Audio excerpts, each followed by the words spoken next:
It does not matter if you have one ass cheek and 3 toes. I'll still have sex with you. Wait, what was the quote? Doesn't matter if you have one ass cheek and 3 toes. I will beat your ass. Dan Campbell may have been the best thing we watched this week, but the scariest thing I saw was this fire tornado. This is what it looks like when God eats Chipotle. Wow. Wow. Amazing. We're doomed. We're all doomed. Anyway, Marshawn Lynch was arrested for being drunk in his car. I've got footage of that arrest. Frank Gore was charged with simple assault, and the Browns may be interested in trading for Jimmy Garoppolo. So let's get up to speed on all of the NFL news that happened this week, right here on That's Good Sports.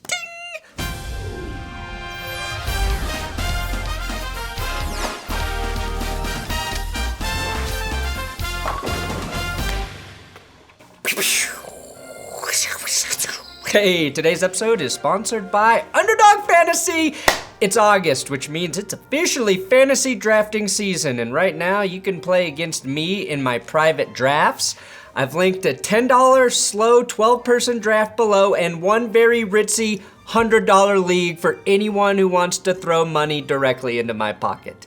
I may have been overzealous with the $100 high stakes league, but the link is down there. With Underdog, once you draft, you're done. There's no managing your league. It's a best ball format, meaning they will tally your best score every week for you. So you will never leave the highest scoring player on the bench, something I'm very good at. With the slow draft, you can make all of your selections at your leisure. But if you want a chance to win much bigger prizes, you can enter the Best Ball Mania 3 tournament. Underdog will double your first deposit up to $100, so you can enter the Best Ball Mania tournament with free money and a chance to win $2 million for first place and $1 million for second place. Just use my code That's Good when you sign up and come beat my butt in one of the private leagues below. Well, looks like part of that sick son of a bitch Jerry Sandusky's punishment is to get groped on live TV by Rod Woodson? What? Oh, I'm being told this is a different Jerry Sandusky. Dude, you change your name. You'd be better off walking around if your name was Chomo Sandusky.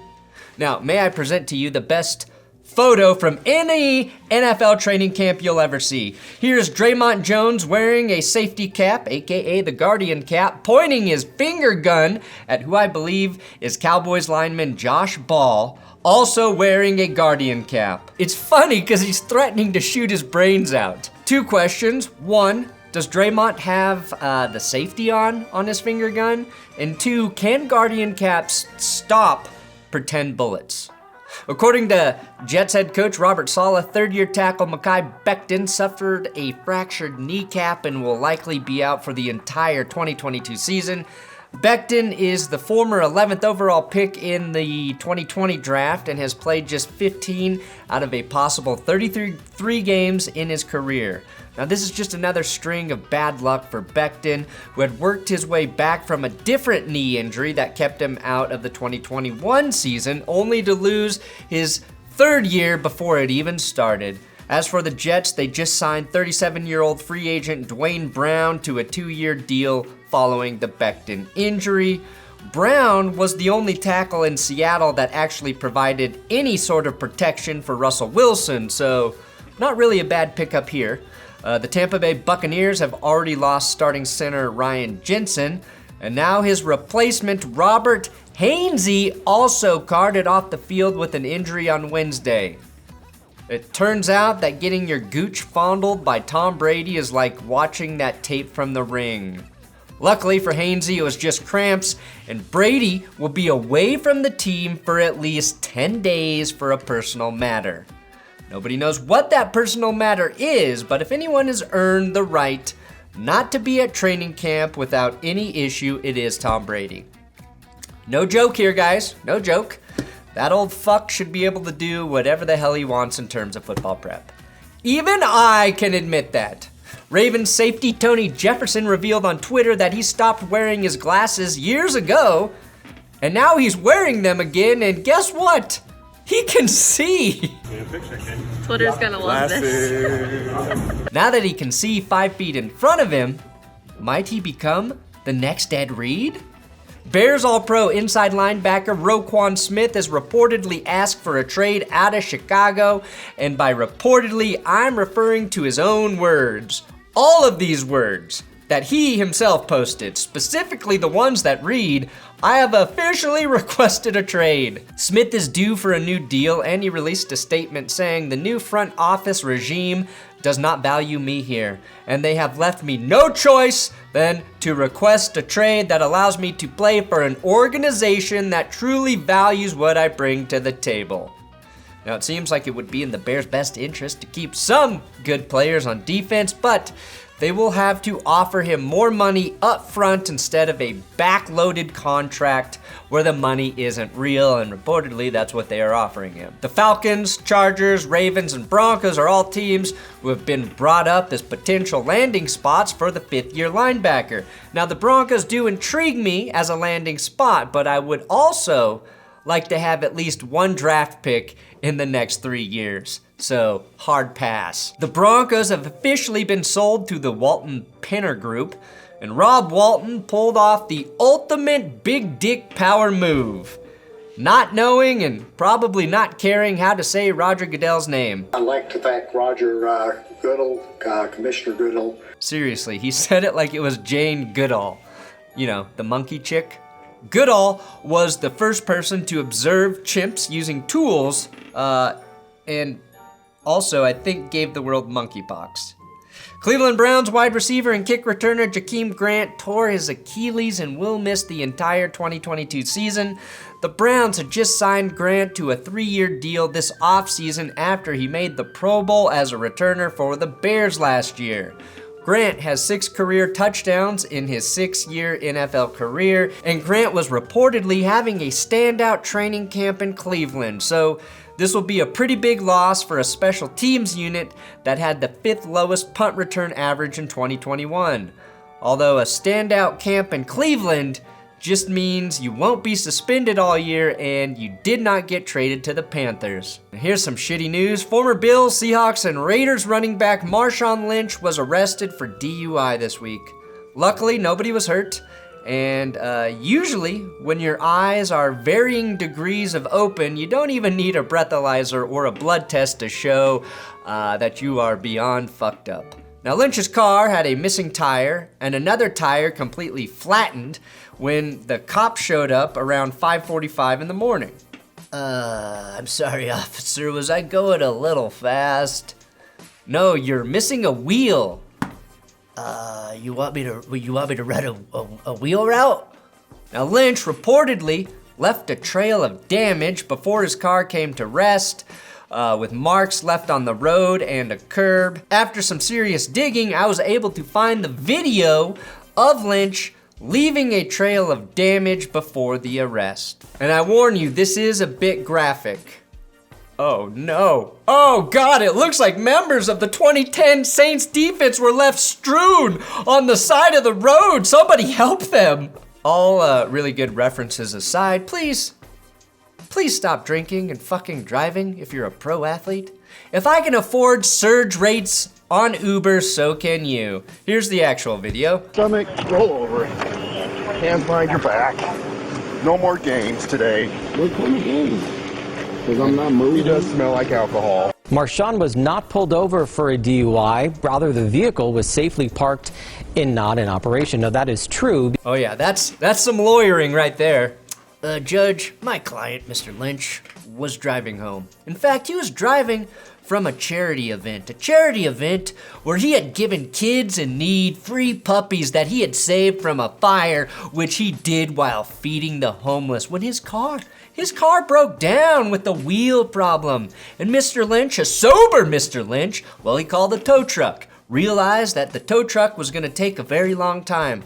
And then he got drunk while safely sitting in his car like an American, where we have freedom. Not guilty, Your Honor. That's the only verdict we can have today. As always, this should never happen. If you have any money to go out and drink, you have enough money for an Uber back home, especially if you're a current or former NFL player.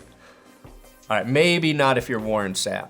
I'm just glad nobody was hurt or killed in this incident because we've seen that too many fucking times. Another former NFL running back, Frank Gore, was charged with simple assault for allegedly dragging a naked woman along the floor of the Tropicana Hotel in Atlantic City. Now, police responded to a domestic violence dispute July 31st and did not arrest Gore at the time at the hotel, as the woman who reported the incident did not show any signs of injury. After investigating the situation, though, they charged Gore with simple assault, and he has a court summons for October. Now, here's what's a little weird about the reporting from this story. Initially, there was a photo, possibly from security footage, of Gore dragging the woman by her hair, but after a few hours, that disappeared, and all the articles about the story seemed to delete any indication of the video or that evidence.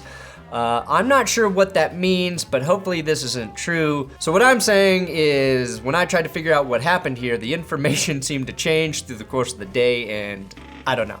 But it looks bad for Frank Gore right now. Now, I was going to praise the NFL for announcing it was going to ease up on the roughing the passer calls this season. I really was. And then during the Giants preseason game against the Patriots, they went and did this. We're still flagging taunting. Do defensive backs even exist if they can't do this? Oh wait, no, what if we penalize corners for when they do this? And they did nothing to break up the pass. You know, the ball sails over the receiver's head and then we see them do this. 10-yard penalty, plagiarism. Taking credit for someone else's work and claiming it as your own. I would support that rule. Now this is stupid, which is why I absolutely love it. Thank you CBS Sports for introducing me to the Bird Gauntlet. The Saints, led by Jameis Winston, will face all 6 of the Bird teams this season. Apparently, no NFL team has ever defeated all of the Bird teams in a single season, not even Tom Brady. If this happens, I will say that Winston needs to be inducted into the Pro Football Hall of Fame, maybe even earlier than the 5-year post-retirement window. Now, I do have some Browns news that is not Deshaun Watson, and that is not an injury to one more of their receivers. So yay, Browns fans! Well, it's Watson adjacent. But I kind of like this. The Browns are willing to consider trading for Jimmy Garoppolo if, when Deshaun Watson is suspended for more than the 6 games. Isn't it crazy how this situation is playing out like we all have been guessing? Honestly, I don't think the Browns front office deserves Jimmy G at this point, but he'd be a pretty good 1-year quarterback for the team. He can win Cleveland just enough games to ensure the draft pick the Texans get from them isn't that good. And that's what I'm rooting for. My question is, what are the Browns willing to deal for Jimmy Garoppolo? They already gave away their next 3 first-round picks in the Watson trade and only netted a conditional 2024 5th-rounder in the Baker Mayfield trade. While Garoppolo would certainly put the Browns back in the conversation for being competitive this season, how are they going to continue to build the team moving forward if they're giving away all these picks? I hope this does happen though for Browns fans. They deserve better than what they are getting. And also to prove how right I was when I pleaded for Jimmy G and Jacoby Brissett to be on the same team again all the way back in June. Let's send Jimmy Garoppolo to Cleveland to play quarterback. He and Jacoby Brissett can rotate as starters every other week while Watson is suspended, and we can see who is better and who is tougher. Called it. Thanks for watching That's Good Sports. Please subscribe here on YouTube. Also, check out my interview with Derek Wolfe. Will Keys and I just did a great job talking to an NFL player. That video's on the screen right now. Come on, watch it.